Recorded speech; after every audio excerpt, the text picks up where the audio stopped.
Salut, c'est David de GameCoder. Regardez, je voulais vous montrer cette astuce pour pouvoir programmer depuis un navigateur internet. Si vous utilisez Love2D et Lua comme moi pour prototyper, expérimenter, voire même programmer des jeux complets, vous allez pouvoir le faire depuis un navigateur. Alors c'est pas parfait, ça rame, il y a un petit bug au niveau de calcul de la taille de l'écran, mais si vous faites des expérimentations, des prototypes qui ne nécessitent pas de beaucoup de FPS, parce qu'on tourne à 10 FPS, quelque chose comme ça, donc du coup ça fout un peu la merde, notamment au niveau des collisions et choses comme ça quand ça rame à ce point-là. Mais regardez, j'ai réussi à faire tourner parce qu'on peut même rajouter des sous-répertoires. Donc on peut rajouter des images, on peut tout rajouter.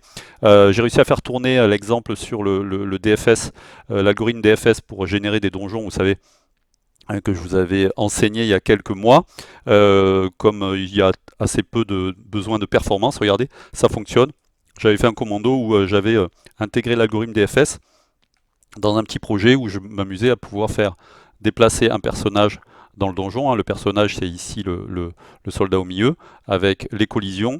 Regardez, si je vais vers le squelette, hop, on a fight, on a les combats qui sont ici. Donc on a même les traces de notre code. Donc hop, on a le combat. Je ne sais pas si on pouvait aller jusqu'à... Voilà, on peut aller même jusqu'à gagner les combats. Voilà, j'avais codé ça à l'époque en 1 heure. Voilà, on peut très bien faire ça depuis son navigateur, c'est plutôt pas mal. Alors du coup, il y a pas mal d'élèves qui m'ont dit ah c'est génial, je vais pouvoir coder du bureau. Donc c'était pas le but. Je veux pas faire chuter le PIB de la France, mais en tout cas ça vous permet d'expérimenter. Ça marche aussi sur un iPad, donc ça fonctionne plutôt bien.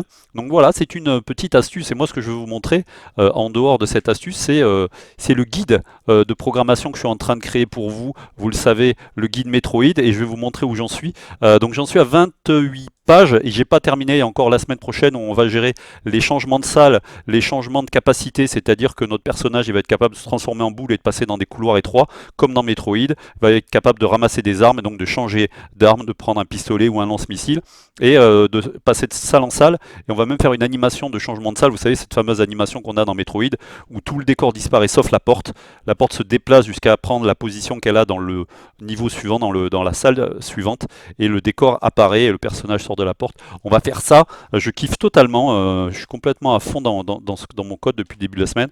Donc regardez, j'ai volontairement mis en plein écran pour que vous puissiez voir ce que ça donne avec les bonnes FPS, parce que quand je suis en fenêtré, je tourne à 30 FPS. Du coup, c'est pas centré sur l'écran.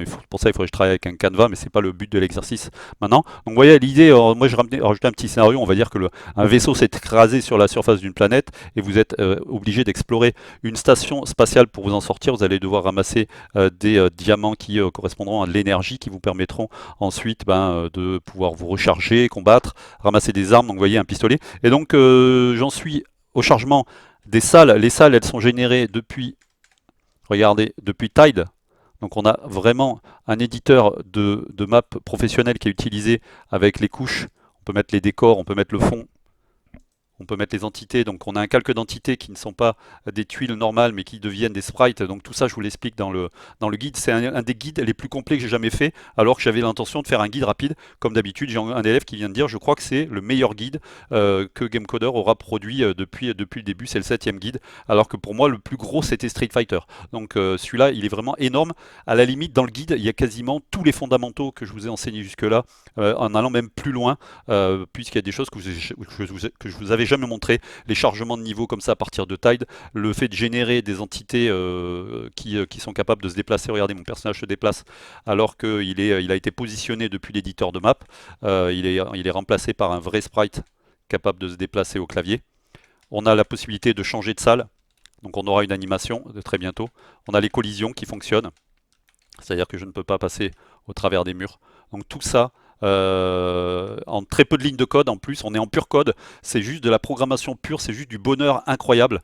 Et on me posait la question, on m'a posé la question la semaine dernière, non il n'y a pas la semaine dernière, on m'a posé la question hier, dis-moi, quelqu'un qui naïvement me posait la question, est-ce qu'on peut s'amuser en codant? Et moi, ma réponse est, mais c'est juste fabuleux. C'est-à-dire qu'à partir du moment où on a dépassé la barrière technique et qu'on est capable de donner vie là, à partir de quelques lignes de code, hein, regardez, vous avez ici l'intégralité, là j'ai 279 lignes de code, plus un peu de code pour mon sprite, 260, à peu près 350 lignes de code. À partir du moment où on a passé la barrière technique, on donne vie à quelque chose, c'est-à-dire qu'on tape quelques lignes de code, il y a un personnage qui apparaît.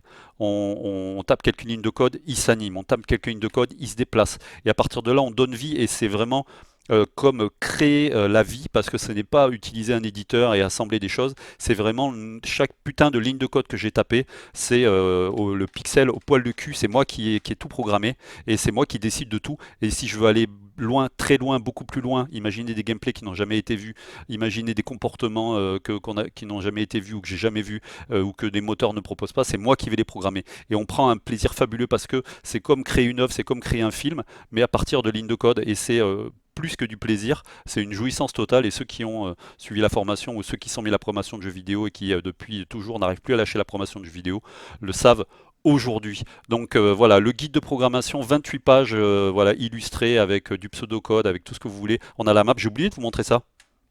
On a la map, regardez, là je suis dans la première salle de ma map, si j'appuie sur M, donc vous voyez que je suis ici. Et si je passe dans la salle suivante, je suis passé dans la deuxième salle. Donc vous voyez toutes les fonctionnalités que je vous apprends à faire dans ce guide de programmation. On a vraiment beaucoup de choses. Je peux vous montrer le sommaire où on en est. Voilà, on a les objectifs pour moi, pour vous, on a des pistes techniques en fonction de votre niveau débutant avancé. Vous êtes dans ma tête, je vous décris vraiment tout le processus et on suit vraiment le processus réel d'un programmeur et non pas quelque chose d'édulcoré comme on peut le voir habituellement, c'est-à-dire un tuto qui a été recommencé 3 fois de manière à vous faire croire que c'est facile et que finalement vous ratez toutes les étapes et vous vous dites mais moi quand je programme, je fais pas comme ça donc je suis nul.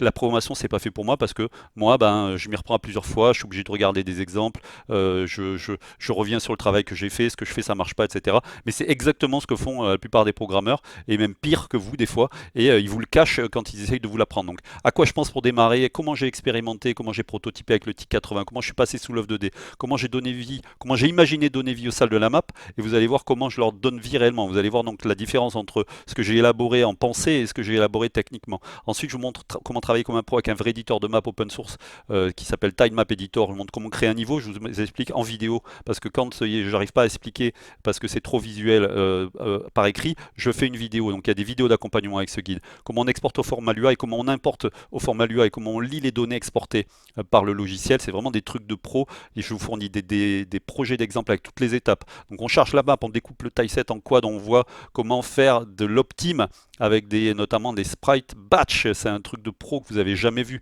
Je vous montre comment à un moment donné je fais un lifting de mon code et que j'essaye de prendre les bases que j'ai développées et les améliorer, les nettoyer, les reconstruire pour pouvoir partir sur une bonne base pour pas aller trop loin. Je vous explique pourquoi je fais ça. Et là on est en train de donner vie à la map. Regardez tous les projets que je vous ai déjà fournis. Il y a le projet de TIC 80, il y a le portage de TIC vers Love, il y a le chargement de la map avec sprite batch, sans sprite batch, il y a la partie lifting, il y a le déplacement du personnage que je suis en train de faire et il y aura un jeu complet à la fin avec toutes les fonctionnalités que j'aurai ajoutées. La semaine prochaine ça continue, mais en tout cas il y a une offre de bienvenue en ce moment si vous n'avez pas encore rejoint la formation Gamecoder. Sachez que la formation Gamecoder vide ses adhésions et qu'on a besoin de vous pour continuer et vous êtes déjà plus de 1400 à avoir rejoint Gamecoder et c'est juste génial.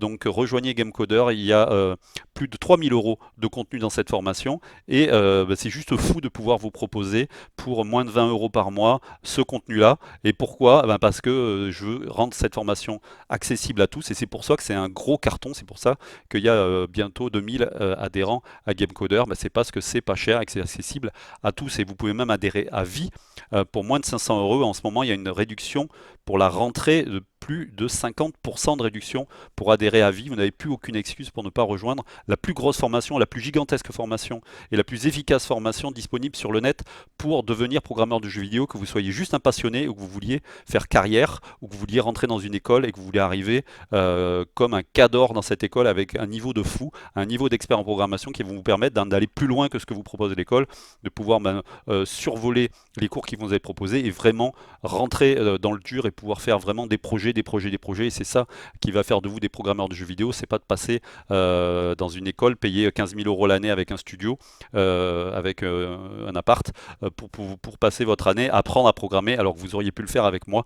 Voilà, ça va vous faire gagner un temps fou et puis surtout ça va vous apporter un niveau que vous n'aviez pas imaginé pouvoir obtenir. Donc ça c'est en ce moment sur Gamecoder. Vous allez sur www.gamecoder.fr, vous avez tous les liens dans la description de la vidéo pour rejoindre la formation. Si vous voulez essayer la formation, vous pouvez l'essayer gratuitement pendant 30 jours, mais ne ratez pas cette offre. Et si vous êtes pendant vos 30 jours, vous avez l'offre de bienvenue, ne la ratez pas, regardez vos mails, parce que si vous ratez l'offre de bienvenue, c'est dommage, parce que vous avez un super tarif également pour rejoindre GameCoder. Aucune excuse, l'excuse du prix n'y est pas, l'excuse du temps non plus. Je vous prouverai la semaine prochaine en vous montrant un jeu qui est sorti sur Steam par un de mes élèves qui est tout simplement cuisinier et qui travaille le soir et qui a réussi en un an à sortir un jeu sur Steam entièrement programmé en C#, en pur code et c'est vraiment aux petits oignons, vous allez voir un peu le produit qu'il a créé. Le gars n'avait jamais programmé de jeux vidéo avant et il a produit ça sur Steam tout en ayant un boulot à côté. Donc c'est possible et vous pouvez y arriver aussi. Je vous dis croyez en vous, bon code, salut, un pouce comme ça sur la vidéo, abonnez-vous à ma chaîne, on vise les 10 000 abonnés. Allez, à bientôt.